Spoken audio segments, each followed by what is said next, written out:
é justamente o Poder Executivo que está enviando ao Congresso Nacional agora uma lei que é, na verdade, a censura das redes sociais. É comandada pelo Poder Executivo. Então, nós estamos... esse conjunto de degeneração que você bem descreveu está caminhando a ponto não só da AGU, mas o próprio governo se empenhar em aprovar um projeto para censurar as redes sociais. Então, isso que você falou da AGU ser um árbitro da verdade ou da mentira, o que é o fato distorcido ou não, provavelmente agora vai ser oficializado se um projeto desse é aprovado, ou a AGU, alguma outra instituição ligada ao Poder Executivo, para arbitrar o que é verdade e o que é mentira. Isso é o fim da linha da democracia liberal? Olha, vamos lá, né? Nós tivemos recentemente um caso, né? Passou meio desapercebido, foi naquele episódio lá da Janja na China, até houve fake news, está cheio de fake news, são milhares, milhões de fake news o tempo inteiro, porque está no mundo inteiro, não é só no Brasil. E a AGU determinou que as plataformas retirassem fake news lá em 24 horas sob pena de sanções, não sei quais sanções exatamente. Não é papel da AGU fazer isso, simplesmente não é papel. Nesse caso eram fake news, mas poderiam não ser. Poderiam ser, como dizem, informações distorcidas, opiniões. Uma opinião, por definição, não é uma fake news. Né? Você chamar um político de ladrão, por exemplo, né? Ou chamar um político de genocida. Eu não faço isso, eu sei que você também não faz, porque nós prezamos pela educação. Né? Mas, bom, isso faz parte do que o James Madison chamava de animaversão. Quer dizer, na República, e elas, olha, o James Madison nem conheceu a internet. Né? Todo mundo que é jornalista ou que já deu opinião sabe, você faz um comentário, tem 1000 comentários embaixo, uns 200 é ofensa. Lamento, eu não gostaria que fosse assim, mas uns 200, 20%, 30%, porque as pessoas são assim, o ser humano é assim. Você vai fazer o quê? Quando você tenta limpar esse mundo, né, só vai ficar coisa boa agora na internet, só vai ficar coisa elegante, não pode ter discurso de ódio, não pode ter nada. Tá ótimo, eu adoraria isso. Se tivesse um robô né, perfeito, imparcial, que passasse no que eu chamo de teste John Milton, quer dizer, que um robô infalível. Né, o John Milton... Ele diz assim, os juízes são falíveis, então não dê essa atribuição para os juízes, porque eles serão seletivos. E o Brasil, nos últimos anos, está nos provando a tese do John Milton. Os juízes são seletivos, eles só veem... Você dizer que todos os censurados, todos são de um lado, o outro lado não tem fake news, não tem problema. A própria AGU, ela só encontra problemas de um lado. Por outro lado, ela não, como o próximo governo, se fizer a mesma coisa e for do outro lado político, se for um governo, vai também fazer a mesma coisa do outro lado. Não é assim que funciona a democracia liberal. Agora, esse tema, por exemplo, das redes sociais, bom, vamos supor que nós possamos chegar a um acordo sobre aumentar o grau de controle, monitoramento, moderação das redes sociais.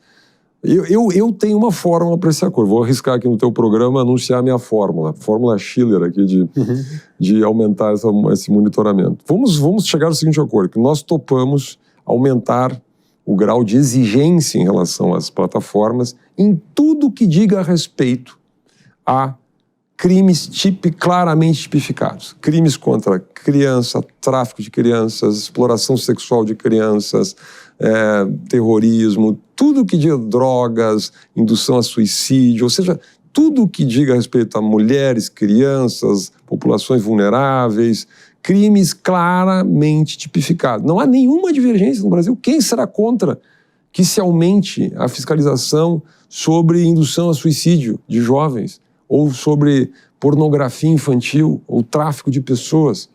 O problema é que tem um truque nesse jogo o tempo inteiro. Semana passada, nessa proposta do governo, de novo está o truque lá. Você começa... mediação ou punição, etc., retirada de conteúdos de exploração sexual de crianças, desinformação eleitoral lá na ponta. Então começa como essa confusão entre aquilo que são crimes claramente tipificados e delitos de opinião é que é inaceitável. Né? Se a regulação que está sendo discutida no Supremo agora, né? Na minha opinião, deveria ser no Congresso. Exatamente. No Congresso. Mas vamos lá, que o país está discutindo, fizesse uma clara menção de que é vedada a censura de opinião política, não existe o delito de opinião, que isso fosse de maneira claramente estipulada, eu acho que boa parte do problema está resolvido. O problema é que... As escorregadas. O problema é que nós somos todos no Brasil gatos escaldados. Né? O que se viu no Brasil nos últimos anos é exatamente a censura do delito de opinião. Eu canso de dizer aqui, e ninguém nunca me contestou. Censura prévia é vedada no ordenamento jurídico brasileiro. Se nós enfileirássemos aqui 200 juristas de todas as colorações, todos concordariam sobre isso. Todos concordariam sobre isso. Né? Como é que ela é praticada no Brasil? Abertamente. Em grande escala. Quando um juiz, um ministro, sei quem for, né, determina a retirada de alguém, de uma pessoa das redes sociais, porque esta pessoa, segundo a interpretação da autoridade, é uma ameaça, logo ela deve ser retirada, isso é censura prévia. Você não está tirando o conteúdo. Vamos dizer que alguém poste um conteúdo nas redes sociais que seja considerado uma ameaça. Então você determina, a partir de uma decisão judicial, que aquele conteúdo seja retirado. Isso é o que está dito lá no Marco Civil da Internet, no artigo 19, tá certo? Então, em tese, isso poderia ser feito. Então, vamos pegar o caso, Rodrigo Constantino, poderíamos pegar o Guilherme Fiuza, que foram banidos dessa maneira. Se por acaso algum conteúdo do Rodrigo Constantino, né, de fato implica em um crime claramente tipificado, eu não conheço todos os tweets do Rodrigo Constantino, mas vamos supor. Então você tem que identificar este conteúdo e dizer, ó, este conteúdo deve ser retirado. Né? Você pode até mandar uma carta, ó, cuidado aí, meu amigo, não fica fazendo essas coisas, mas o recado está dado, né? Você tira o conteúdo. Agora, você simplesmente banir a pessoa com ofício, isso é censura prévia, você está impedindo ele de falar antes de que ele fale. Então, isto foi praticado no Brasil a rodo. A rodo no Brasil. Nós tivemos um caso, na minha opinião, um dos casos mais escandalosos, que foi do Homero Marchesi, um deputado lá do Paraná. Ele postou, não postou nenhuma opinião, ele postou um banner de um evento em Nova York, que era um protesto contra um evento lá de Minas, antes do evento acontecer. Inclusive o evento, lá, o protesto acabou sendo meio mal educado, até meio violento e tal, mas antes, agora postar um banner dizendo, ó, pessoal, vai ter o protesto em Nova York, bane o cara. Ficou 6 meses banido, não sei quantos meses banido. Né? E assim, esses casos no Brasil viraram um meio feijão com arroz, assim, sabe? Assim, esse caso daquela revista golpista. Não, acha alguma coisa aí, vamos desmonetizar. Mas não achei nada, só achei matérias jornalísticas. Bom, usa a criatividade. Não estou inventando, foi dito. Então, quer dizer, assim, a minha impressão é que nesse tema da regulação, que haja, digamos assim, que possa haver um consenso no Brasil de que deva se fazer uma moderação mais rigorosa por parte das plataformas, que elas possam aperfeiçoar, por exemplo, o sistema de notificações de usuários. Né? Perfeito, eu acho que desde que sejam relativamente a crimes claramente tipificados, né, e seja vedada a censura política, eu acho que se poderia produzir um acordo. Não me parece que seja esse o foco, infelizmente. E se fosse isso, nós poderíamos simplesmente criar um adendo no Marco Civil da Internet, que já é uma lei exemplar. Mas o que hoje nós temos o risco de presenciar, né, Schiller, é justamente esse Marco Civil da Internet, que é uma lei exemplar, aliás, mundialmente reconhecida como uma lei exemplar, se tornar inconstitucional. Bom, vamos lá, o Marco Civil da Internet, quer dizer, ele foi um resultado de uma ampla discussão no Brasil, é uma lei em vigor, tem um argumento que me parece completamente consistente.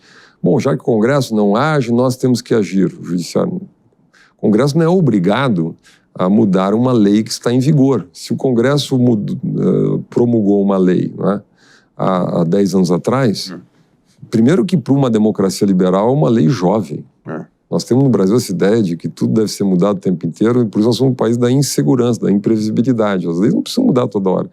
Agora a gente está cometendo o mesmo erro com o Código Civil. Estamos arriscando o mesmo erro com o Código Civil. Mas vamos lá. Então, assim, primeiro não precisa mudar. Se o Supremo considera que essa leitura de que o artigo 19 é inconstitucional a partir de uma leitura genérica de princípios da Constituição, ora, leitura genérica de princípios da Constituição, eu vou arriscar dizer que cabe quase tudo. E eu aqui não duvido da boa intenção dos ministros, realmente não duvido, não acho. O problema é que as boas intenções não fazem uma república. pelo aquilo que tu disseste na abertura do programa. Porque as boas intenções, não é, pertencem ao juízo subjetivo dos homens. E a República é o governo das leis, não é, do contrato. Quer dizer, alguém quer viver num país ou numa sociedade onde os seus direitos dependem do bom juízo de quem detém um poder discricionário sobre a sua liberdade, sobre a vigência desses próprios direitos? Eu não.